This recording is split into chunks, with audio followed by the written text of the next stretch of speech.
Pemirsa, kali ini saya berada di lokasi awal dulu pertama kali saya. Pemirsa, ini adalah lokasi saya pertama kali ternak kambing. Tetapi awalnya saya itu ternak sapi, kurang lebih sekitar 4 tahun selamanya saya ternak sapi. Memang di sini breeding, ini breeding. Ini lokasi awal saya ternak. Ini cukup luas. Ini untuk kandang ada, untuk tanam-tanaman rumput juga cukup gitu. Kurang lebih selama 4 tahun ini saya ternak sapi dalam tujuan itu breeding. Jadi dulu saya pertama kali ternak sapi itu sebanyak sekitar kurang lebih 12 ekor, baik itu pejantan maupun betina. Pada dasarnya ternak itu apapun menghasilkan sebenarnya, tetapi kembali lagi karena saya masih awal, saya juga masih pemula, saya beranggapan hitung-hitungan taktis bahwasanya keuntungan itu dapat melimpah dan banyak, tetapi saya tidak mempertimbangkan harga jual. Saya lebih singkat lagi karena ini berhubungan dengan kambing, biar supayanya peternak dimanapun berada ini bisa mencoba untuk belajar dari kegagalan saya. Sebenarnya ini kandang pertama, masih ada kandang yang kedua yang dulu juga saya pernah ternak di sana, kurang lebih 20 ekor. Di sini ini ada bekas kandang ini udah rusak ini karena ini saya sudah meninggalkan tempat ini kurang lebih 8 tahun lamanya. Ini 8 tahun lamanya. Ini kandang breeding. Kandang breeding ini lebar tetap sama, lebar ini 125, ke belakang 1,5 meter kalau saya ini. Ini dulu saya setelah memutuskan beralih dari sapi ke kambing, terus kemudian dalam perjalanannya saya juga kemudian berhenti. Kendala apa saja sih yang harus saya ceritakan atau memang untuk pengalaman pemirsa semuanya? Karena untuk mencari orang yang berani menceritakan tentang kegagalan itu akan sangat sulit. Banyak sebenarnya, tapi banyak yang tidak berani bercerita karena malu. Sebenarnya saya sudah ngomong karena ini untuk berbagi ilmu agar supayanya peternak dimanapun berada bisa menyimak dan mengambil hikmah, mengambil ilmu yang perlu dan kemudian mengantisipasi sesuatu hal yang memang harus diantisipasi dalam proses kegagalannya. Pertama yang perlu saya sampaikan, mengapa saya gagal, anggap saja gagal dalam berternak di awal-awal ini. Di awal dulu saya berternak baik itu sapi maupun kambing. Pertama, padahal saya punya milik modal saya juga cukup. Terus kemudian lahan untuk saya tanami rumput juga itu luas. Terus kemudian saya juga membeli sentrat, saya membeli onggok, saya membeli yang macam-macam untuk pakan-pakanan, artinya yang banyak mengandung kalsium, mineral, karbohidrat, serat dan lain sebagainya. Yang ini memang saya asumsikan awalnya semakin cepat kambing itu gemuk, sapi gemuk, maka semakin cepat pula saya mendapatkan keuntungan.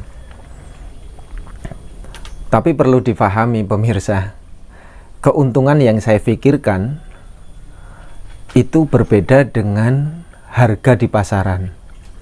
Artinya saya berpikir setiap saya sehari menghabiskan untuk satu ekor itu lebih dari 5 kg, maka modalnya saya hitung, perawatannya saya hitung, dalam waktu sebulan sekian, dalam waktu 2 bulan sekian, 3 bulan sekian, dan hasilnya sekian. Ternyata harga jual di pasaran tidak sama dengan seindah apa yang saya pikirkan. Artinya pembeli itu tidak memikirkan bahwa saya itu sudah menghabiskan dana sekian untuk merawat kambing, saya sudah menghasilkan pakan untuk kambing, dan saya merawatnya berhari-hari dengan penuh kasih sayang. Tetapi kembali lagi, hal itu tidak semanis yang saya pikirkan di awal, karena saya masih pemula, saya belum belajar banyak hal tentang ternak. Saya yang penting punya modal untuk beli ternak, terus punya lahan, punya semuanya yang saya cukupi.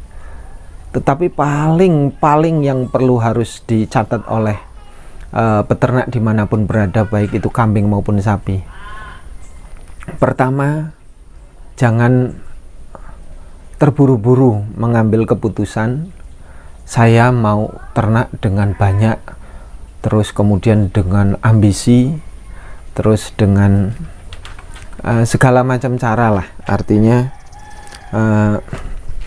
mengupayakan banyak hal. Maksudnya terburu-buru gimana? Ya, ternak itu adalah hewan yang makhluk hidup, artinya makhluk yang hidup. Terus kemudian yang sama cara perasaan dengan makhluk yang lain seperti kita, artinya tidak semuanya harus dipaksakan menurut manusia, karena bagaimanapun hewan juga punya perasaan, punya dunia hewannya sendiri. Tidak harus bahwasanya ketika saya beternak kambing ini, terus kemudian dengan pemikiran saya kambingnya harus saya paksakan untuk cepat gemuk, terus sehat, terus cepat bisa menghasilkan. Intinya harus seimbang antara perasaan kita sebagai manusia dan perasaan makhluk sebagai hewan, sebagai makhluk yang hidup. Artinya butuh sama-sama saling mencintai, saling merawat, saling menjaga, saling berdoa. Terus apa kegagalan saya baik kambing maupun ternak? Sebenarnya intinya kegagalannya sederhana. Kegagalannya adalah saya memiliki banyak modal, banyak pakan, terus kemudian punya kandang, tetapi saya tidak memiliki keilmuan yang cukup agar supaya kambing-kambing itu kemudian merasa nyaman, terus kemudian merasa sehat, steril. Terus kemudian pakan, saya tidak mencoba untuk menjaga pakan, karena saya beli onggok, itu saya juga tidak masukkan dalam plastik, terus akhirnya menjamur. Terus kemudian saya beli sentrat banyak, tapi saya tidak mempersiapkan tempat untuk menyimpan agar supaya sentrat saya tidak jamur, tidak kena udara. Karena sentrat ini pada dasarnya kalau dibiarkan di luar, tidak dibungkus, ini ya akan membusuk, menjamur, dan kemudian menjadi racun untuk kambing atau ternak yang lain. Bukan hanya sentrat, onggok, tetapi juga ada yang namanya makanan-makanan yang lain lah, seperti bungkil sawit atau bungkil kopra. Ya intinya secara pola makan, khususnya makanan itu memang harus dijaga benar-benar agar makanan ini tetap segar, kemudian jauh dari bakteri, jauh dari racun, terus kemudian tidak membusuk. Berkaitan dengan silase daun singkong sama. Yang saya sering tidak memperhatikan silase daun singkong ketika saya membuat itu, tempat saya siapkan, tetapi saya tidak mengecek bahwa apakah plastik yang saya gunakan itu bocor atau tidak. Ketika bocor saya biarkan, maka silase daun singkong itu akan busuk dan baunya nggak enak, bahkan menjadi racun untuk ternak. Akhirnya dalam perjalanannya kambing-kambing saya itu walaupun kapasitasnya jumlahnya banyak, ya tetap aja tidak sehat, walaupun saya rawat dengan baik-baik, dengan pincin, tetapi makanannya saya tidak perhatikan. Kalau vitamin dan lain sebagainya saya mengalaminya. Itu artinya Kalau kemudian harus beternak, seimbangkan dengan modal, terus seimbangkan dengan harga pasar.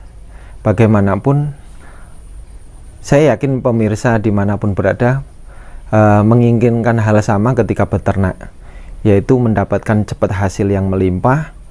Terus dengan harapan ketika saya jual, umpamanya modal 1 juta, saya menginginkan modal itu saya jual dengan harga 2 juta, pembeli harus mau.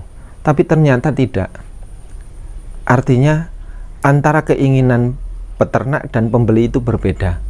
Peternak ingin mendapatkan keuntungan yang banyak, pembeli itu ingin juga mendapatkan kambing dengan harga standar, bukan murah tapi standar umumnya harga di pasaran, agar supaya penjual itu juga mendapat menghasilkan. Nah, dulu saya tidak berpikir bahwa pembeli itu harus terserah mau beli berapa, yang penting harus segitu. Saya tidak berpikir mereka itu mencari rezeki ya dari jual beli kambing juga. Artinya ini pandangan dalam sudut pandang yang tidak seimbang antara peternak dengan penjual. Maka dari itu, kalau saya menyarankan terkait dengan ternak kambing, ya belilah modal yang belilah kambing yang harganya cukup relatif sama di pasaran, artinya jual belinya itu tidak naik turunnya tidak jauh. Terus kemudian ketika kambing itu harga di pasaran sudah relatif cenderung sama, normal, kemudian maka kita tetap dapat keuntungan yang cukup lah. Artinya jangan membeli kambing yang artinya berbeda dengan pasaran, berbeda dengan harga pasaran jual kambing pada umumnya. Tetapi kalau pengen kambing yang berbeda, harganya mahal, terus kemudian bagus, terus kemudian jarang sekali di pasaran, langka, maka kemudian hal yang paling harus bisa cermat oleh peternak itu harus menciptakan pasar sendiri. Artinya kalau kita tidak menciptakan komunikasi, membuat komunitas, membuat jaringan, membuat pasar informasi yang luas, yang lebar, maka kambing semahal apapun itu tidak mungkin layu dijual, tidak mungkin laku dijual. Artinya akan kesulitan untuk menjual ketika barang itu melimpah. Karena kambing-kambing model-model yang mahal itu kuncinya cuma satu, menciptakan pasar sendiri, menciptakan komunitas sendiri, menciptakan jaringan sendiri, untuk menemukan pecinta-pecinta kambing yang hobinya dengan kambing-kambing yang besar, bukan untuk kambing yang ada pada umumnya di pasaran. Baik itu kambing Jawa Randu, baik itu kambing kacang, baik itu kambing jenis yang lainnya. Kalau kemudian semua pasar, mau itu bur, mau itu etawa, mau itu morino atau apalah, kalau memang harga di pasaran jual itu standarnya segitu, maka ya kita harus pahami kalau di pasar pada umumnya tidak ada kambing yang berjenis bur. Bur itu kalau sekarang lagi booming, harganya berbeda dengan tahun lalu. Saya itu beli ditawari bur, ditawarin, dulu saya tidak minat memang, karena bur itu ya dulu itu harga kiloan sama, cuman ketika dihitung-hitung jatuhnya tetap mahal, ya saya ngomong mahal. Tetapi saya tidak memprediksi bahwa bur hari ini menjadi kambing idola, kambing bukan di pasaran tapi kambing para pecinta, para hobi yang untuk di breeding gitu kan. Sehingga pada dasarnya bur ini sekarang menjadi naik kelas lah. Dulu di sini ya nggak ada yang mau. Sekarang begitu sudah habis terjual semuanya, di sini ada lokak yang banyak tapi habis terjual, sini nggak ada bur, semuanya lari ke Jawa, semuanya lari ke Jawa. Dan masyarakat sini tidak mempersiapkan bahwa breeding bur itu menguntungkan untuk jangka panjang. Kalau di Lampung itu paling banyak ya kambing kacang, Jawa Randu, itu di pasar manapun artinya cukup melimpah, karena memang adanya di pasar cuman kacang dan Jawa Randu yang relatif harganya mau itu kiloan, mau itu jogrokan atau ekoran, itu harganya standar.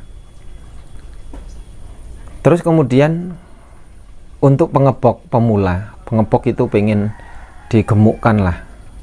Untuk digemukkan, baiknya pilih cari di pasar atau di kandang.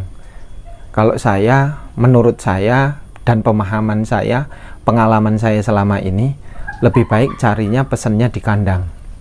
Kalau pesennya atau nyarinya di pasar, itu belum tentu kita harus penuh dalam waktu singkat, 1 minggu 2 minggu itu 30 ekor kita dapat, dan itu pasti akan justru lebih mahal di kosnya. Kita muter-muter udah capek dan lain sebagainya, apalagi kalau kita dapat di pasar.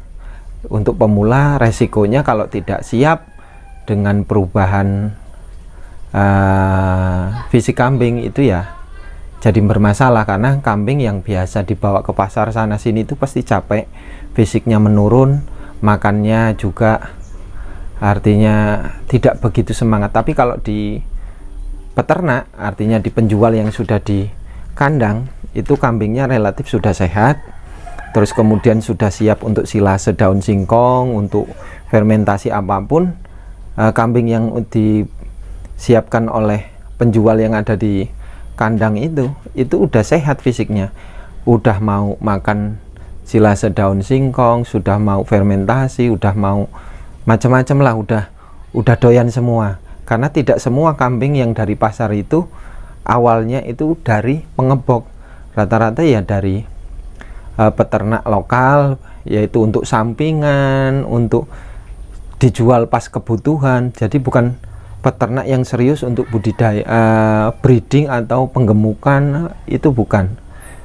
Nah, kalau yang di pengebok itu, pengepul itu secara fisik sudah sehat, karena pengebok itu tidak mungkin akan mengeluarkan cepat kambingnya ketika fisiknya belum pulih, makannya juga belum adaptasi dengan makanan baru, terus semuanya. Jadi kalau sekarang saya mengambil pilihan, menyarankan kalau mau ngebok jumlahnya banyak, ya belinya di kandang, pesen atau lihat sendiri, datang sendiri ke pengepul, penjual yang memiliki banyak stok kambing, atau memang pesen kemudian banyak, terus kemudian pembeli itu, pengebok itu ngumpulkan, terus fisiknya dipulihkan, makanannya, adaptasinya diperbaiki agar supaya nanti waktu pemesan itu minta tidak sia-sia, tidak kecewa, terus tidak menyebabkan kambing mati atau sakit atau lumpuh gitu. Nah, ini berkaitan dengan sejarah kandang saya di awal ini. Kandang saya yang pertama ini saya perlihatkan. Ini sekarang lokasi ini menjadi lokasi pondok pesantren. Lokasi pondok pesantren, milik pondok pesantren. Terus ini tanahnya juga memang cukup luas. Terus ini memang belum dibongkar ini. Alhamdulillah belum dibongkar. Bisa menjadi contoh, bisa menjadi sodoran, artinya saya berani menceritakan ini semuanya. Kalau kambing-kambing saya itu rata-rata ruginya dijual, antara beli dengan jual itu tidak seimbang, karena kambing-kambing saya itu ya kambing yang dulu itu kambing cukup langka, tapi kalau sekarang sudah banyak pecintanya, banyak jenis lah, banyak komunitas sekarang. Kalau dulu susah sekali.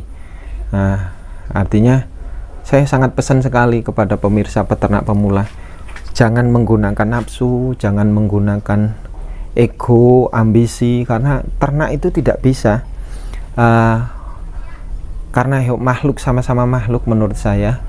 Artinya tidak bisa bahwa kambing itu harus mengimbangi kemauan kita, perasaan kita, ego kita, terus nafsu kita, tidak bisa.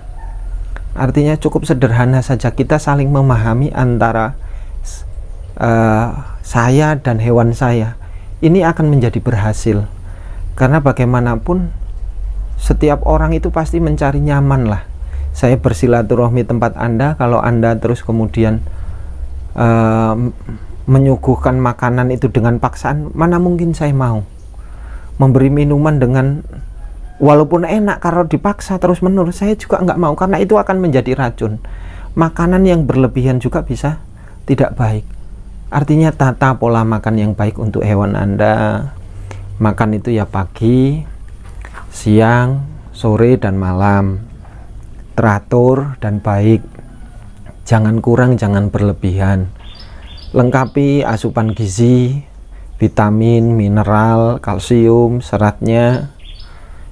Jangan asal memberi makan yang penting kenyang. Belum tentu yang kenyang itu menyehatkan. Belum tentu yang kenyang itu banyak vitamin. Karena kita harus belajar banyak hal. Karena ini pengalaman saya yang saya berani ceritakan. Sekali lagi, tidak semua orang berani yang dalam kegagalan itu menceritakan. Karena cukup malu. Tahu sendiri gaya orang timur, menceritakan kegagalan itu adalah aib. Ya kan? Artinya saya memberanikan diri untuk pengalaman, untuk berbagi informasi, berbagi ilmu kepada pemirsa semuanya. Artinya kalau beli kambing ya jangan nafsu, jangan terburu-buru, walaupun punya modal lah, atau sangat tidak punya modal sama sekali, tetapi jangan dipaksakan. Sederhana aja, tenang, kita mengumpulkan rezeki dengan halal yang baik. Insya Allah ternak kita juga sehat.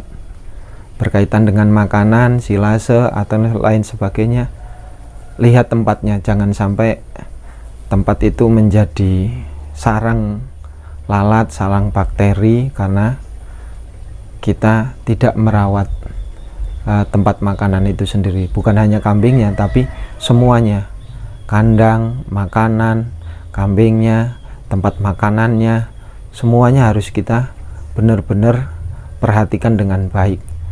Karena rumah yang sehat itu rumah yang rapi, yang tertata dengan rapi. Dapur ya di belakang, bukan di depan. Artinya semua sama lah, logikanya sama antara ternak dengan kita hidup sehari-hari. Ini pengalaman saya yang diceritakan. Di tahap selanjutnya nanti saya akan semuanya, bukan hanya kandang ini, bukan hanya kandang-kandang ini kandang sudah rusak, ini puluhan tahun, ini udah 8 tahun yang lalu lah ini lokasinya cukup luas. Ini nih tadinya nih, ini kandang sapi, ini tempat makan sapi semua. Ini saya alih fungsikan dulu menjadi kandang-kambing. Ini semualah saya, ini lokasinya luas, ini lokasinya sangat luas. Tanam rumput juga bisa, semuanya serba bisa. Tetapi sekali lagi, yang membuat saya gagal bukan dari modal, bukan dari kambingnya, bukan dari tempatnya, bukan dari kesalahan tempatnya, bukan kesalahan keberuntung rugi dannya, tetapi akibat dari diri saya sendiri, yaitu saya sangat ceroboh dalam berternak kambing, dan saya terlalu menggebu-gebu ingin mendapatkan keuntungan yang melimpah dengan waktu yang sangat singkat, tidak memikirkan pembeli. Artinya harus seimbang antara penjual dan pembeli, harga sesuai dengan harga di pasaran, bukan harga yang tidak umum, harga yang tidak lumrah. Jadi begitu pemirsa, mudah-mudahan ini sebagai informasi tambahan yang bermanfaat. Saya akan coba jelaskan semuanya berkaitan dengan pakan, berkaitan dengan obat-obatan, berkaitan dengan sistem kandang, berkaitan dengan macam-macam lah, bertahap, termasuk beberapa video yang sebenarnya saya berkunjung di kandang-kandang penjual, pengebok, atau masyarakat, itu saya selalu memasukkan informasi keilmuan yang selama ini saya pahami dan saya memang menggelutinya. Saya cukup menekuninya tentang keilmuan ini, karena berangkat dari kegagalan inilah yang kemudian saya mencoba untuk menyampaikan kepada pemirsa semuanya. Mudah-mudahan apa yang saya alami tidak dialami oleh peternak selanjutnya. Terima kasih. Mohon maaf kalau ini cukup terang atau agak blur, tapi mudah-mudahan informasi ini tambah baik. Dan nanti kalau pengen request tentang apa, nanti saya usahakan untuk saya cari. Dan saya juga sebenarnya akan mencari orang-orang yang berani saya wawancarai, khususnya yang gagal-gagal itu. Dari apa? Karena dari sudut pandang yang berbeda pasti ada kemanfaatan untuk kita semuanya sebagai informasi. Terima kasih.